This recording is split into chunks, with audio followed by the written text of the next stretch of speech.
Hi, my name is Brenna Buuck, and I'm a developer evangelist at MinIO. Today, I want to talk to you about building on-prem infrastructure, specifically Iceberg lakehouses that can speak to Snowflake without migration.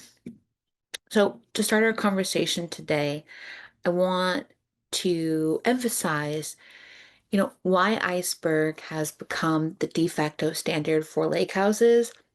I'm going to examine some real challenges that organizations face with hybrid data architectures like the ones that I'm proposing. And then I'm going to introduce MinIO AI Store as the foundation storage layer for on-prem Iceberg. I'm going to show how Apache Polaris 1.1 finally makes this architecture possible. I'm going to walk you through two implementation approaches with complete recipes, and then I'm going to finish with some best practices so you avoid the gotchas that we've had to learn the hard way. So let's start with why we're all here in this session. Iceberg has won the Lakehouse format wars. At the beginning of this new architecture for us all, there was some debate about which table format was going to take the cake. We had some very highly competitive formats, Apache Iceberg, Apache Hudi, and Delta Lake, but it's really clear now that Iceberg has won this race. And that's for three key reasons. First, Iceberg is object native. Unlike other formats that were retrofitted from HDFS, Iceberg was built from the beginning for object storage. Second, it really has this power to unify all of your data. Structured data can be referenced in unstructured objects. Think things like product catalogs that link to images or log tables that reference raw files. Third, only object storage can handle the exascale AI workloads that many are dealing with today. So when you're training models on petabytes of data, your file systems, regular legacy file systems, they just can't scale. So look at the bottom. Every major engine supports Iceberg today. This isn't vendor lock-in, it's the opposite. It's wide, ecosystem-wide vendor adoption. No, but here's the challenge, and I bet many of you face this, which is why you've joined me today. Data sovereignty is a big one. So perhaps you have data that must stay on-prem, whether that's for GDPR, HIPAA, or just your CISO simply saying this data doesn't leave our data center. You have these concerns. But meanwhile, your analysts, they love Snowflake. What's not to love? Everyone loves Snowflake. And they want these really powerful features that Snowflake offers without having to learn Spark or having to manage a data warehouse on their own. So they're also dealing with cost optimization. So moving petabytes to the cloud for many, that doesn't pencil economically.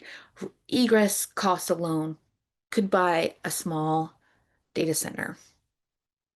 And of course, then it's not just egress fees every time you get and put on your object storage, whether or not in the cloud, you get charged. And those fees can add up.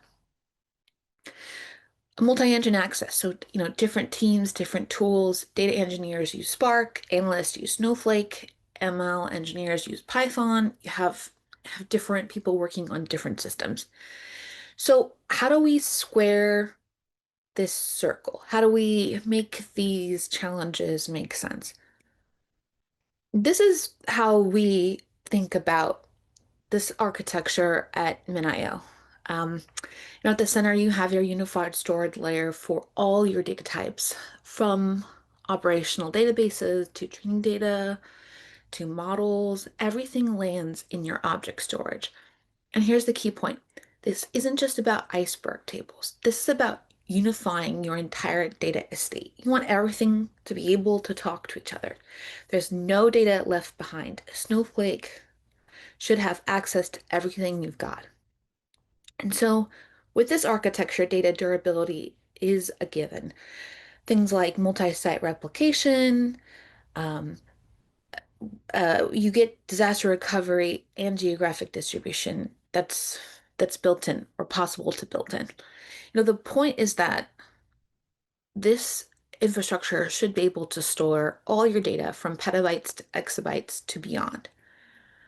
So this is just a quick credibility slide and to explain why I'm up here talking to you guys about Iceberg data lakes in the first place. The reality is that we've built a lot of them. So, over 52% of the Fortune 500 companies, they run on AI Store in production. Every single one of the 10 largest banks, they trust us with their most sensitive data. 9 out of the 10 largest automotive companies, 8 out of 10 of the largest US retailers. And it's not just enterprise adoption, which we're very proud of, but we also have the support of developers like you with over 2 billion Docker downloads, 51,000 GitHub stars and rising. The point is, when you build on MinIO, when you trust this architecture, you're building on a proven foundation. So now the exciting part. Polaris 1.1 shipped in September with some game-changing features for on-prem deployments. First, they offered full MinIO support with path-style access, which seems small, but was a blocker for many on-prem deployments. Second, they offered a feature called catalog federation, which is really cool. So Polaris can now be used as somewhat of a catalog of catalogs. So this is crucial for unified governance. Remember, our view of this architecture is where all of your data is discoverable by all of your compute. And crucially to that is some mechanism to create that data. This is where the catalog of catalogs for Polaris comes in. Second, they introduced implicit authentication, which means that in production, you no longer have to store your credentials directly in Polaris. And your security team will really love this, especially when we start trying to implement Polaris on-prem in production. So now we can have a real enterprise security posture. And fourth, and another security update, but again, a very important one, especially when we're talking about production Polaris on-prem, the credential refresh for long-running jobs. So this means that you will no longer have jobs that fail after 12 hours because their tokens expired. You can now set up long-running DAGs that can hit your Polaris catalog, make and manage your Iceberg tables. Do your convection, do your manage your orphaning, create your tables. All this can be done without expiration. So I have a little bit of code at the bottom, and I just want you to look at this config, and you'll notice that the path style access is configurable to true. So these details, wow, it's very small, change off that's just like visible to the user side has incredible impact. And this, we're really excited about these contributions to our open source community and especially with the, the increase in attention and development on Apache Polaris. We love any kind of Iceberg deployments, and this is really exciting time to be in. So here's what an actual configuration looks like. Top block is Snowflake catalog integration using OAuth. This is a very standard Snowflake config, and at the bottom block you have a Polaris configuration from MinIO. So you have two, well, at minimum, you have two deployment options for Polaris. You have Snowflake Open Catalog, which is managed by Snowflake. There's zero ops overhead. It's perfect for POCs, bursty workloads, anything you want to get up and running quickly. And then you have the second option, which is self-hosted. You run it, you have more flexibility, and the data never leaves your environment. But of course, the other side of the coin of control is that you also have to manage all of the infrastructure, all of the updates, all of the scaling, all of the HADR, everything that you need um, to make sure that your deployment stands up and stays up. So I just want to get practical here on this slide. You have two ways to connect Snowflake to on-prem Iceberg. The first is external tables. This is a really straightforward way to apply that integration. It's simple, it's read-only, it's great for POCs, historical data. You'll get up and running quick. The second is external volumes with Polaris, which is, you know, it's it offers multi-engine coordination, automatic refresh, but it is more intensive to stand up. None of these options are super difficult, but one of them is, a couple SQL lines of code or script, and the other is a longer integration process. I'm going to show you how to implement each approach, and then I'm going to discuss some reasons why you might pick one or the other, and then we'll explore some gotchas or things to think about when you're trying to build these types of infrastructures. So, external tables, that's a simple approach, and this is the four steps on a high level that you'll need to implement this architecture. First, you're going to create a stage pointing to your AI store endpoint. Second, you're going to find your metadata file. This is usually, something like a .metadata, .json, and it's usually in your metadata directory. This is your catalog pointer, the current state of all your Iceberg tables. So it's crucial that you find this, especially if you had another catalog, create that metadata JSON file. Third, you want to create the external table referencing that specific metadata file. And then fourth, when your data changes, you want to apply a manual refresh or point to the new metadata version. Now, there are ways, and we'll talk about that, of um, semi-automating this process, but for the most part, this is a manual refresh. And it can be acceptable for daily batches or even micro batches, because remember there's a semi-automation that's possible. But this architecture is probably not appropriate for a streaming use case. So just something to think about as we go through. And here's a little SQL recipes that can get you started with external tables today. So you can take this back and stand this up and get going, but with connecting your on-prem Iceberg to Snowflake immediately. So you notice that to connect to MinIO AI Store, you have to use the S3 compat as a storage provider. Your list command, or a normal list command to in object storage and all object storage, is how you find the right metadata file. And then auto refresh is false with external tables because external tables don't auto sync with Iceberg metadata. So, but like I said before, like I hinted before, you can schedule the refresh with Snowflake tasks or with other semi-automated updates. So hopefully that gives you a sense of like what kind of steps you might need to take to semi-automate this process, but you cannot use auto sync, which can be, like I said, a deal breaker for certain workloads, particularly streaming workloads. So let's talk about the other options. So we've talked about external tables, let's talk about external volumes. So this approach requires a little more setup, but also gives you so much more. So to do this on a high level, you're going to need to configure AI Store with your IAM policies for external access. You're gonna have to make sure your network connectivity is critical. You have to have implemented a VPN or direct connect. You have to make sure that you have sufficient bandwidth. These are sort of givens. Everyone knows that in order to connect to on-prem data to cloud data, you're going to have to make sure that your network can support um, this data flow.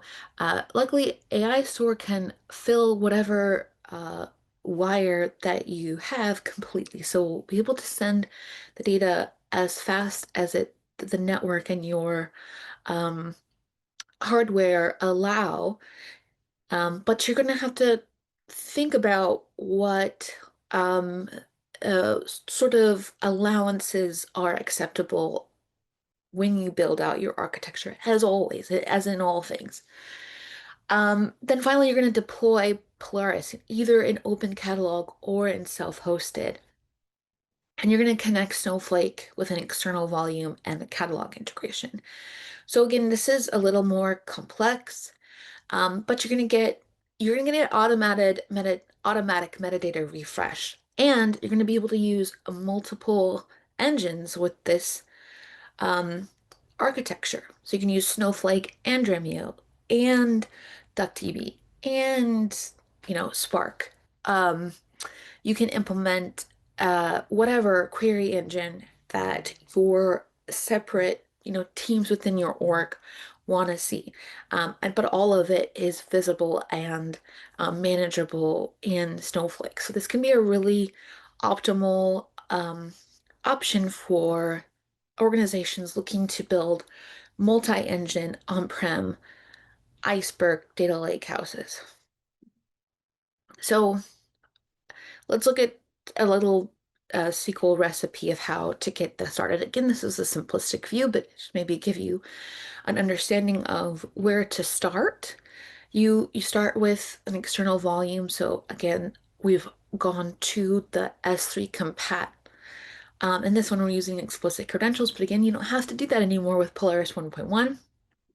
There's a catalog integration. Notice I'm using OAuth, which again is a very typical authentication method with Snowflake.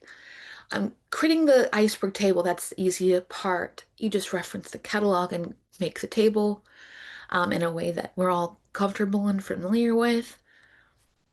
And now Snowflake can automatically stay in sync with your on-prem data. So this is really cool and has the potential of being, a architecture that could be a game changer for any organization looking to connect all of their data in a unified architecture. So, but I'm not gonna lie to you.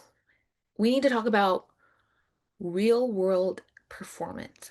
Anytime you connect to a data source that is not right next to each other, you're going to experience physics. Mm, that's just the reality of, life on Earth. So there will be, latency for data that is not in the same place as your Snowflake instance. Um, we've seen things like VPNs adding 500 to 200 milliseconds per request, which for, large scales, this can multiply very quickly. Full table scale scans can transfer gigabytes of data, but you have to make sure that your network can handle it. So I'm a data engineer, so this is getting into the weeds of networking, but I'm sure that you have people, DevOps personnel whose networking is their whole life. And this is critical to leverage their skill set here. It's important. Caching, we're back into my safe place, which is talking about Snowflake. The caching is going to be your friend. Snowflake's SSD cache will help you after the first read. So an On the Snowflake side, query optimization is critical. Partition pruning can reduce that data transfer cost. And so, truthfully, this won't match local Snowflake performance. Like I said, you're going to experience physics, but it is often good enough for most analytic use cases. So, when should you use each approach? When does external tables make sense over external volumes? External tables are perfect for things like read-only analytics, POCs, anything where you need to get access to your data quickly and you're looking for um, more simple architecture, you get started quickly. Whereas external volumes, you value reliability, things like multi-engine access, or something like really frequent updates. So I'll just walk through some ideas or questions that you might ask yourself as you're building up these infrastructures. You might say, I need quick read-only access to historical data. External tables in this scenario is going to be your friend. You might say, I need multiple teams to write to these tables daily. Well, then you're going to want to pick external volume with Polaris. You know, if you're just evaluating Iceberg, you probably want to get started with something where you can see an impact immediately without spending a lot of time fiddling buttons and um, switching knobs. And in that case, external tables is probably the best choice. If you've got a production data lake and you're thinking about how are you going to build something more robust, reliable, and automated inside the Snowflake universe, then you might choose an external volume. If you've got multiple query engines, for example, if your architecture, how your architecture works is if you have Spark write, but Snowflake read your Iceberg tables, then again, you're looking for an external volume. If it's a one-time AI project, you just want to get off the ground quickly, external tables. If you have a regulatory requirement for on-prem processing, which a lot of people who have on-prem Iceberg data do, external volume is the best choice. So this should give you, I hope, a high-level understanding of when to pick which type of architecture. But we have a third option, um, which is an in-between option that could suit many with on-prem Iceberg. We've built the Iceberg REST catalog directly into our product. So it's directly inside your storage layer. And we're calling this feature AI Store Tables. I just want you to consider what this means. So you get the simplicity of external tables with all of the power of a catalog managed Iceberg. So you have an architecture where both tables and objects are first-class citizen in the same storage layer. And this solves some of the traditional trade-offs between simplicity and functionality in these Iceberg lakehouse deployments. So if you want to have a uh, overarching catalog managing your tables and their compaction and orphaning, but you still want that data visible in Snowflake, this can be a great choice for on-prem Iceberg deployments. Now look at this, traditional architecture, which is the only, prior to this implementation, the options that were available. You have three separate systems that must stay in sync. So Polaris relies on an transactional database like Postgres or MySQL. And when we're talking about managed Polaris, this is not an issue. But on self-managed Polaris, you have to maintain the infrastructure for that and the disaster recovery and the security posture for that separate transactional database. And that can be for on-prem deployments. It can be very tricky, expensive, hazardous, difficult.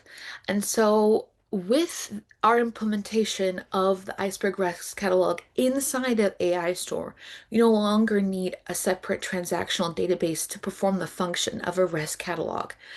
And so, you've naturally built in a simplicity. You've reduced the complexity of your architecture down significantly. There's no more transactional database. So we can see how this could be part of an on-prem Iceberg deployment and how it can make sense as another way to deploy Iceberg. We're big fans of Iceberg in all of its many shapes and forms. You will always be able to use AI store general tables in any manner you see fit. And so if you want to use AI store general buckets with Polaris self-managed or hosted, that'll always be an option. This is just one other architecture that's available, and it can be a way to bridge the gap between external tables and external volumes and make that process a more production ready. So let me save you some time debugging with some gotchas that we've encountered. So, authentication.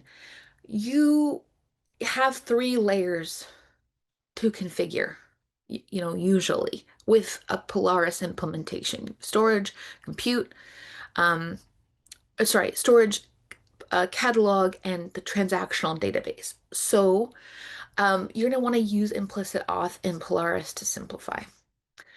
Um, case sensitivity will bite you unless you can't for whatever security posture that you're trying to replicate. But that will simplify your life, especially when you're first getting started.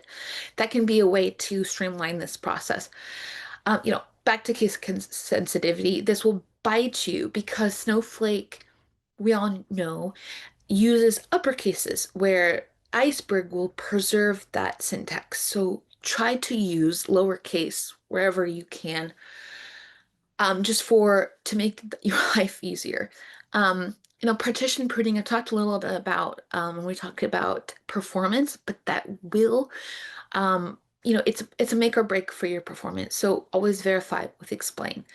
You're gonna delete operations will create delete files that can hurt performance. So you're going to want to schedule regular compaction on the storage side.